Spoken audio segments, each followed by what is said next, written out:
Good morning students. Today I am going to present a very important topic, that is human respiratory system. Respiration events, breathing. Moving the air into and out of the lungs also called ventilation. Air का body में जाना और वापस आना, इस process को बोलते हैं ब्रीदिंग या फिर ventilation. Next, external respiration, exchanging gases between the air in the lungs and the blood.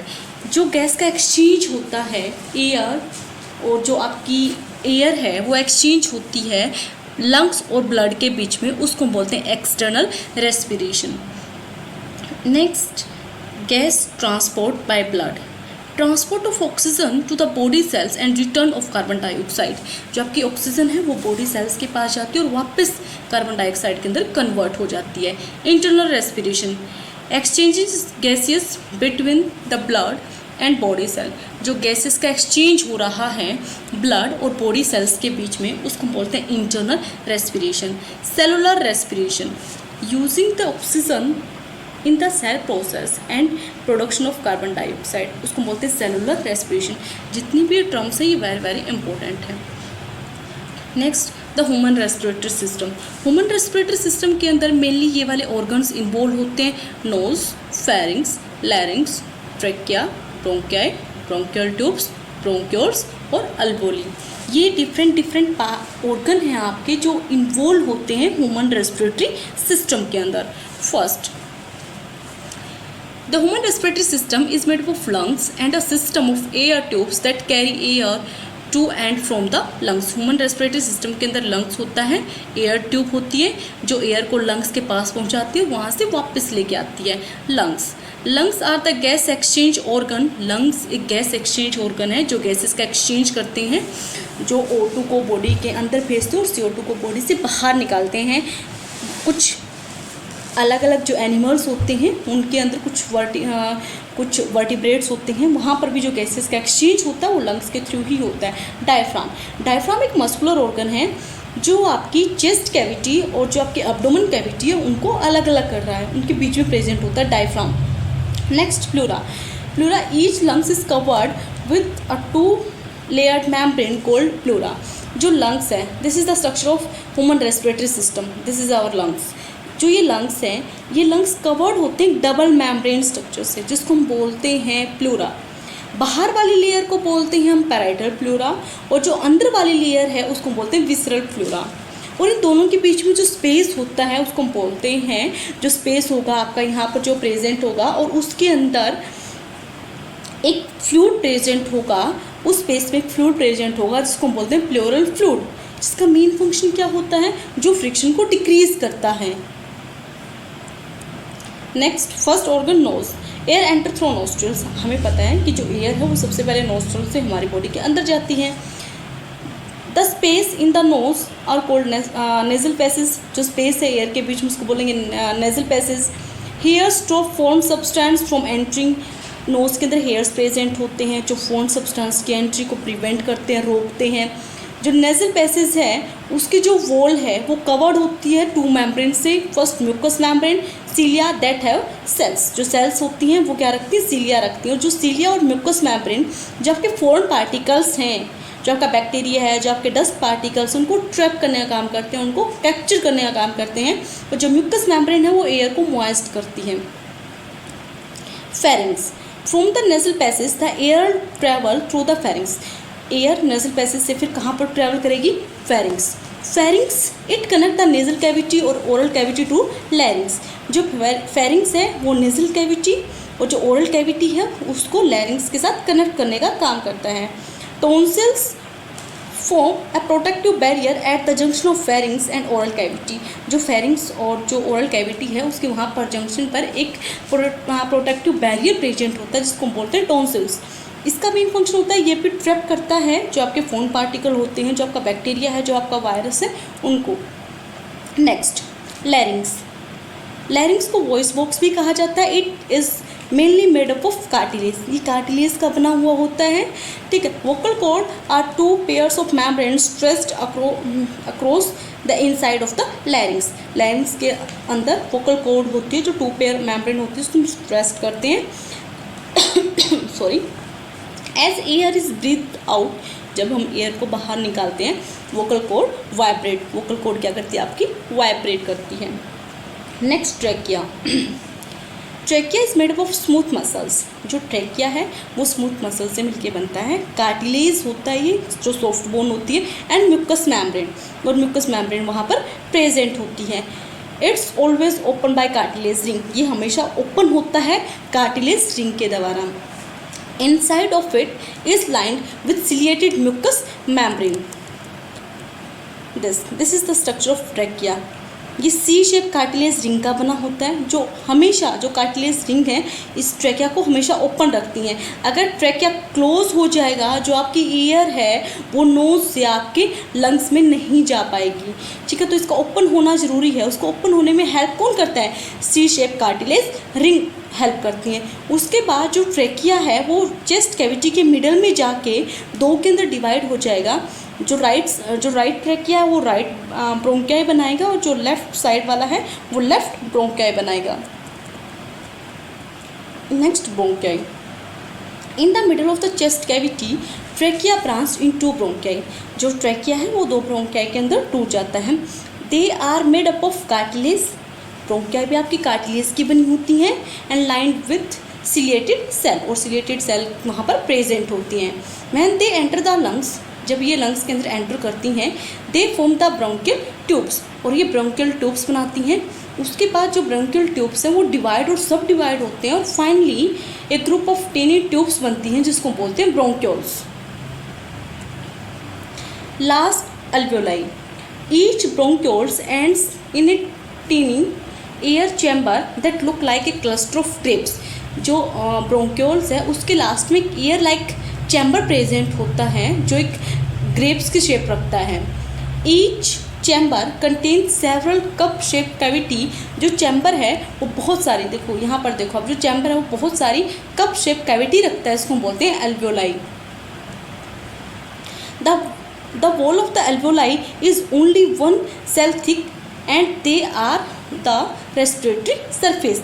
अब जो एल्वियोलाई है यहाँ पर इस पार्ट के अंदर आपका गैसेस का एक्सचेंज होता है। जो मेम्ब्रेन होती है एल्वियोलाई की वो थिन होती है, स्क्वेमस एंडोथेलियम की बनी होती है। एल्वियोलाई के गैसेस के एक्सचेंज के लिए टू प्रॉपर्टीज़ नेसेसरी होती हैं। First properties thin cell wall, जो इसकी सेल वॉल होगी वो थिन होगी ताकि जो गैसेस का एक्सचेंज है वो ईजिली हो जाए। सेकंड प्रॉपर्टी क्या होगी इसकी, कि इसका जो सरफेस एरिया है वो लार्ज होना चाहिए। जितना लार्ज सरफेस एरिया होगा उतना ही जो गैसेस का एक्सचेंज होगा ईजिली होगा। उसके सराउंडिंग में they are the moist and surrounding by a large number of capillaries, उसके चारों तरफ क्या एक large number of capillaries present है। आप देख रहे हो ये सारे क्या हैं, एक large number of capillaries present है। कैपिलरीज की जो वॉल होती है वो भी थिन होती है, और यहाँ पर भी कैपिलरीज का भी जो सरफेस एरिया होता है वो लार्ज होता है, इसीलिए कैपिलरीज के अंदर से गैसेस का एक्सचेंज ईजिली हो जाता है। The exchange of O2 and CO2 between air and blood take place through the capillaries। जो आपका O2 है और जो आपकी CO2 है, ऑक्सीजन को बॉडी के अंदर आना है और CO2 को बॉडी से बाहर जाना है। ये सारे की जो एक्सचेंज होता है गैसेस का वो कैपिलरीज के थ्रू होता है। ये आप एक कैपिलरीज है, यहाँ पर ये कैपिलरीज है, और ये क्या है, ये एल्वियोलाई है। एल्वियोलाई के अंदर ऑक्सीजन की कंसंट्रेशन ज़्यादा है। कैपिलरीज के अंदर आपका जो DO2 ब्लड है, आपने पढ़ा है कि हार्ट के फर्स्ट चैम्बर राइट एट्रियम से जो आपका ब्लड है, जो DO2 ब्लड है वो राइट वेंट्रिकल में जाता है। उसके बाद आर्टरी के थ्रू, पल्मोनरी आर्टरी के थ्रू वो लंग्स के पास आएगा। यहाँ पर गैसेस का एक्सचेंज होता है और आर्टरी फिर कन्वर्ट हो जाती हैं कैपिलरीज के अंदर, ठीक है। और कैपिलरी यहाँ पर O2 की कंसंट्रेशन क्या है, कम है। CO2 की कंसंट्रेशन क्या है, ज़्यादा है। आपने एयर को अंदर लिया है, उस एयर के अंदर ऑक्सीजन की कंसंट्रेशन क्या है, ज़्यादा है। कार्बन डाइऑक्साइड की कंसंट्रेशन क्या है, कम है। और आपने डिफ्यूजन प्रोसेस को बहुत ही अच्छे तरीके से पढ़ा हुआ है। डिफ्यूजन क्या है, the movement of substance from higher concentration to lower concentration. अब कैपिलरीज के अंदर ऑक्सीजन कम है, बट एल्वियोली के अंदर क्या ऑक्सीजन ज़्यादा है, तो गैसेस का जो ट्रांसपोर्ट है वो हाई से लो की तरफ ईजिली हो जाएगा। ठीक है, तो यहाँ से जो कार्बन डाइऑक्साइड है वो कहाँ पर चली जाएगी, कैपिलरी से वो एल्वियोली में चली जाएगी, क्योंकि यहाँ पर कार्बन डाइऑक्साइड क्या है, कम है, और एल्वियोली से जो ऑक्सीजन की कंसंट्रेशन जो ज़्यादा है वो कैपिलरीज के थ्रू आ जाएगी। और ऐसे इस पार्ट के अंदर क्या होता है, आपका गैसेस का एक्सचेंज होता है। मैं फिर रिपीट कर रही हूँ, एल्वियोली के अंदर ऑक्सीजन की कंसंट्रेशन ज़्यादा है, कैपिलरीज के अंदर ऑक्सीजन की कंसंट्रेशन कम है, और सब्सटेंस की मूवमेंट होती है हाई टू लो। तो यहाँ पर ज़्यादा है, यहाँ पर क्या है, कम है, तो यहाँ से एल्वियोली से कहाँ पर आ जाएगी, कैपिलरीज के पास ले जाएगी। नेक्स्ट, अब मैं यहाँ पर आपको एक नॉर्मल अल्वियोलाई और एक जो इन्फेक्टेड अल्वियोलाई होती है, मान लो किसी को रेस्पिरेटरी डिजीज़ है, लाइक अस्थमा है, निमोनिया भी क्या करता है, जो वॉल होती है अल्वियोलाई की उसको डैमेज करता है, एम्फीसीमा है, ठीक है, उसको ऑक्यूपेशनल रेस्पिरेटरी वो है डिजीज़ है। तो ये सारे की सारी क्या करते हैं, ये आपके रेस्पिरेटरी सिस्टम को डैमेज करती हैं। ठीक है, आपकी जो एक नॉर्मल एल्वियोलाई होगी उसका सरफेस एरिया लार्ज होगा, उसकी उसकी जो वॉल होगी, बाहर की जो मेम्ब्रेन होगी वो क्या होगी, थिन होगी, ताकि गैसेस का एक्सचेंज क्या हो जाएगा, ईजिली हो जाएगा। अगर मैं बात करूं अस्थमा की, अगर किसी को अस्थमा प्रॉब्लम है तो अस्थमा प्रॉब्लम के अंदर क्या होता है, मेनली उसकी जो ब्रोंकियाई होती हैं वो उनके अंदर इन्फ्लामेशन होती है। अगर ब्रोंकियाई के अंदर इन्फ्लामेशन हो गई, जो एयर है वो एल्वियोलाई के पास नहीं जा पाएगी। अगर मैं बात करूँ एम्फीसीमा की, एम्फीसीमा के अंदर क्या होता है, एम्फीसीमा जो हम स्मोकिंग करते हैं, जो अब एक और प्रॉपर्टी होती है अल्वियोलाई के पास इलास्टिक फाइबर होते हैं, मीन्स उनके पास इलास्टिसिटी की प्रॉब्लम वो होती है, प्रॉपर्टीज़ होती है। इलास्टिसिटी मीन्स वो अपने आप को कॉन्ट्रैक्ट कर सकती है और एक्सपेंड कर सकती हैं, और कॉन्ट्रैक्ट और एक्सपेंड की वजह से ही क्या होता है, गैसेस का एक्सचेंज होता है। और अगर मान लो जिसको एम्फीसीमा है, जो ज़्यादा स्मोक करते हैं, उनके अंदर, उनकी एल्वियोलाई के अंदर जो इलास्टिसिटी की जो प्रॉपर्टी है वो लॉस हो जाएगी। अगर उसकी प्रॉपर्टी लॉस होगी, ना आपकी एल्वियोलाई कॉन्ट्रैक्ट कर पाएंगी, ना आपकी एल्वियोलाई आपकी एक्सपेंड कर पाएंगी, और ना ही आपका गैसेस का एक्सचेंज होगा। और अगर मान लो एल्वियोलाई की वॉल अगर इन्फेक्टेड होती है तो इस स्ट्रक्चर से जो आपकी एल्वियोलाई है वो इस स्ट्रक्चर की हो जाएगी, जो गैसेस का एक्सचेंज नहीं कर पाएगी, और इंसान की क्या होती है, डेथ होती है। Next, mechanism of breathing. Mechanism of breathing के अंदर क्या होता है कि मीन्स जब हम एयर को बॉडी के अंदर लेते हैं, ठीक है, जब हम एयर को बॉडी के अंदर लेंगे तो उस प्रोसेस को हम बोलते हैं इंस्पायरेशन। ठीक है, और ब्रीदिंग ऑफ मैकेनिज्म के अंदर दो प्रोसेस यूज़ होते हैं, इनहेलेशन और एक्सहेलेशन बोल लें, या हम इंस्पायरेशन और एक्सपायरेशन बोल लें। अब मैं पहले आपको फ्लो चार्ट की फॉर्म में करवाती हूँ दिस। देखो, जब हम इनहेलेशन करते हैं, आप एक बार सांस लेके देखो, जैसे जैसे मैं बोल रही हूँ आप वैसे वैसे करो। आप सांस लो, हम सांस लेते हैं, आपकी चेस्ट कैविटी बाहर की तरफ आती है, ठीक है, और आपका जो हम सांस लेंगे चेस्ट कैविटी बाहर की तरफ आएगी, और जो आपका टमी है, जो आपका डायफ्राम है, वो अंदर की तरफ जाएगा। ठीक है, तो ये बोल रहा है कि जो चेस्ट कैविटी है जो आपकी बाहर की तरफ आती है, तो यहाँ पर होता क्या है, देखो चेस्ट कैविटी के अंदर आपके क्या रिब्स प्रेजेंट होते हैं, और रिब्स क्या करती हैं, रिब्स एक मसल्स की बनती हैं, और उन मसल्स को हम बोलते हैं intercostal muscles. Intercostal muscles two type की होती हैं, एक्सटर्नल इंटरकोस्टल मसल्स और internal intercostal muscles. Listen carefully. अब देखो, आपने क्या किया, आपने सांस लिया, अभी मसल्स क्या करेंगी, कॉन्ट्रैक्ट करेंगी। ध्यान रखना, इनहेलेशन प्रोसेस में जो इंटरनल कोस्टल जो मसल्स हैं उस टाइम पे रिलैक्स होंगी, और जो एक्सटर्नल, जो बाहर वाली हैं, जो एक्सटर्नल इंटरकोस्टल मसल्स वो क्या करेंगी, कॉन्ट्रैक्ट करेंगी। और जो आपका रिब केज है, ये आपका रिब केज है, ये क्या होगा, ये बाहर की तरफ आएगा। और जो आपका डायफ्राम है, ये क्या करेगा, ये कॉन्ट्रैक्ट करेगा और बिल्कुल फ्लैट हो जाएगा। अब ध्यान रखना, जब आप इनहेलेशन प्रोसेस करते हो, जब आप सांस लेते हो, आपकी जो वॉल्यूम होती है थोरेसिक कैविटी की वो इंक्रीज होगी, और जो आपका प्रेशर होगा वो डिक्रीज होगा एल्वियोलाई का। लिसन केयरफुली बेटा, वेरी वेरी इंपॉर्टेंट पॉइंट है। जब हम इनहेलेशन प्रोसेस करते हैं, जब हम सांस लेते हैं तो थोरेसिक कैविटी का साइज क्या होता है, उसकी वॉल्यूम क्या होती है, इंक्रीज होती है। प्रेशर क्या होता है, डिक्रीज होता है। क्यों होता है प्रेशर डिक्रीज और क्यों होती है volume increase? Due to rib cage, क्योंकि जो रिब हैं ये इंटरकोस्टल मसल्स की बनी होती हैं, जो कॉन्ट्रैक्ट और रिलैक्स करती हैं, जो हेल्प करती हैं थोरेसिक कैविटी की वॉल्यूम को इंक्रीज करने के लिए और प्रेशर को डिक्रीज करने के लिए। जब वॉल्यूम इंक्रीज होगी, प्रेशर डिक्रीज होगा, जो एयर है वो बॉडी के अंदर आ पाएगी, क्योंकि एटमॉस्फेरिक प्रेशर क्या है, ज़्यादा है, इंटरनल प्रेशर क्या है, कम है। मूवमेंट की जो भी सब्सटेंस उसकी मूवमेंट क्या होगी, हाई टू लो, बाहर से अंदर की तरफ आएगी। नेक्स्ट एक्सेलिएशन, बाद में करते हैं हम इसको। नेक्स्ट हम करेंगे एक्सेलिएशन। एक्सेलिएशन में सेम पॉइंट है, बस एक्सेलिएशन में क्या करा आपको, आप सांस को बाहर निकाल दो, आप निकाल के देखो, पहले आपने सांस अंदर ली, अब छोड़ के देखो उसको। जब हम छोड़ते हैं, जो आपकी थोरेसिक कैविटी होती है वो बिल्कुल नॉर्मल अपनी पोजीशन पर आ जाती है, जो डायफ्राम है वो बाहर निकल जाता है, जो डोम शेप का हो जाता है, ये बिल्कुल रिलैक्स फॉर्म में हो जाता है।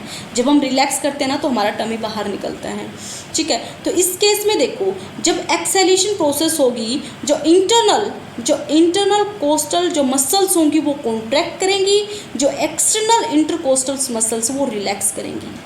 और जब ये करेंगे तो जो आपका रिब केस है ये मूव डाउनवर्ड्स, ये दोबारा अपनी नॉर्मल पोजीशन पर आएगा, और इनवर्ड्स डायफ्राम क्या हो जाएगा, रिलैक्स पोजीशन में चला जाएगा और डोम शेप में हो जाएगा। थोरेसिक कैविटी का साइज डिक्रीज होगा और प्रेशर इन एल्वियोली क्या होगा, इंक्रीज होगा, क्योंकि एयर को बॉडी से बाहर जाना है। जब अंदर का प्रेशर ज़्यादा होगा और एटमॉस्फेरिक प्रेशर कम होगा, तब आपकी एयर बॉडी से बाहर की तरफ जाएगी, देन एयर मूव्स आउट। ये वेरी वेरी वेरी इंपॉर्टेंट है, आप इसको इस फ्लो चार्ट से लर्न कर सकते हो, ये बहुत ही इजी प्रोसेस है। अगर आपको फ्लो चार्ट से लर्न नहीं करना तो आप इस पैराग्राफ से भी इसको लर्न कर सकते हो। देखो सिंपल, एक बार मैं यहाँ से आपको करवा देती हूँ ये क्या बोल रहा है, ठीक है। Takes off atmospheric air into the lungs, जो एटमॉस्फेरिक एयर है वो लंग्स के अंदर जाएगी। इट अकर, ये तभी होगा, एटमॉस्फेरिक एयर लंग्स के अंदर तभी जाएगी। It occur if the pressure with in the lungs is lower than the atmospheric pressure. जो एटमॉस्फेरिक प्रेशर है जब वो कम होगा, जब वो ज़्यादा होगा, और जो लंग्स का प्रेशर है जब वो कम होगा, तभी आपका पल्मोनरी वर्ड किससे रिलेट है, लंग्स से है, ठीक है। तो पल्मोनरी प्रेशर क्या होना चाहिए आपका, इंट्रा पल्मोनरी प्रेशर लोअर होना चाहिए एटमॉस्फेरिक प्रेशर से। उसके बाद सेम वो पॉइंट है जो मैंने आपको आगे बताई हैं। अब देखो, अब मैं यहीं पर एक्सप्लेन करती हूँ आपको कि लंग्स हमारा सॉफ्ट ऑर्गन है, लंग्स को प्रोटेक्ट कौन कर रहा है। देखो, लंग्स को पीछे से प्रोटेक्ट कर रहा है वर्टिब्रल कॉलम, जो हमारे वर्टिब्रल कॉलम होते हैं जिसके अंदर 33 बोन होती है, पीछे से वो प्रोटेक्ट करती हैं। बैक साइड से लंग को प्रोटेक्ट करता है वर्टिब्रल कॉलम, और जो फ्रंट साइड से यहाँ पर देखो, जहाँ पर मेरा कर्सर जा रहा है, यहाँ से प्रोटेक्ट कर रहा है स्टर्नम, और जो साइड से, जो हमारी साइड से लेटरल से जो प्रोटेक्ट करता है वो करता है रिब केस। ये आपका हो जाएगा protection of lungs. Back vertebral column, front sternum and lateral side rib cage. तो ये सारे के सारे क्या हैं, ये सारे का सारा आपका इनहेलेशन और एक्सहेलेशन की प्रोसेस है, जिसको बोलते हैं मैकेनिज्म ऑफ रेस्पिरेशन। अब एक जो नॉर्मल पर्सन है वो 1 मिनट में 12 to 16 टाइम ब्रीथ करता है, ठीक है। और जो ब्रीदिंग का जो प्रोसेस है, means the volume of air involve in breathing, ठीक है, उसको मेज़र करते हैं, एस्टिमेट लगाते हैं बाय स्पायरोमीटर, कि हम कितनी बार सांस लेते हैं 1 मिनट में, जो उसको मेज़र करते हैं नॉर्मल स्पायरोमीटर से। ये डायग्राम है, यहाँ पर दिखाया हुआ है मसल्स। जैसे इस डायग्राम के अंदर सिर्फ आपकी चेस्ट कैविटी वगैरह को एक्सप्लेन किया हुआ था। इस डायग्राम के अंदर जो आपकी थोरेसिक कैविटी है, थोरेसिक कैविटी एक्सपेंड हो रही है, एक्सटर्नल इंटरकोस्टल कॉन्ट्रैक्ट कर रहा है, डायफ्राम आपका सिंपल फ्लैट हो गया है। इसमें क्या होगा, थोरेसिक कैविटी का साइज़ क्या होगा, रिड्यूस होगा, डायफ्राम डोम शेप में आएगा जब एक्सपायरेशन प्रोसेस होती है। आप इस डायग्राम की हेल्प से भी इसको कर सकते हो इसलिए, क्योंकि इस डायग्राम के अंदर इंटरकोस्टल मसल्स को अच्छी तरह से दिखाया हुआ है। नेक्स्ट आप इसको यूज़ कर सकते हो मैकेनिज्म ऑफ ब्रीदिंग में, आप ये डायग्राम बना सकते हो, जो भी आपको अच्छा लगे आप उस डायग्राम की हेल्प से देख सकते हो। अब यहाँ पर देखो एयर क्या कर रही है, एंटर कर रही है लंग्स के अंदर, देखो एरो आ रहा है ना नीचे की साइड, मीन्स एयर एंटर कर रही है लंग्स के अंदर।